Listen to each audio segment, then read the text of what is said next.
নির্বাচনে আমরা যখন ফলাফল প্রাপ্তির খুব কাছাকাছি সময় তখন আমরা দেখছি বিভিন্ন জায়গায় আমাদের যে সম্ভাবনাময় আসনগুলো সেই আসনগুলোতে কিন্তু নানাভাবে ফলাফল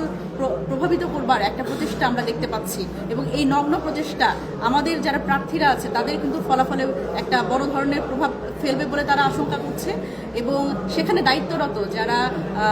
আছে নির্বাচন পরিচালনার সাথে যুক্ত প্রিজাইডিং অফিসার এবং এই রিটার্নিং কর্মকর্তা তাদের মদতে কিন্তু এই ঘটনাগুলো ঘটছে বলে আমরা মনে করছি এবং এই জায়গা থেকে কিন্তু আমরা দেখছি যে বিএনপির যারা দলীয় নেতাকর্মী তারা কিন্তু আমাদের যেই আমাদের ভোট কেন্দ্রগুলো যেগুলো সম্ভাবনাময় আমাদের প্রার্থীর সেই ভোট কেন্দ্রগুলোতে কিন্তু ফলাফল প্রভাবিত করবার জন্য তারা কিন্তু ভোট কেন্দ্রের সামনে তারা হলো এক ধরনের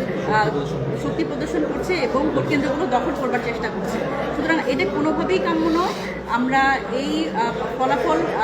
মানে পাওয়ার প্রাককালে আমরা কিন্তু এই ধরনের বিষয় আমরা কোনোভাবেই আমরা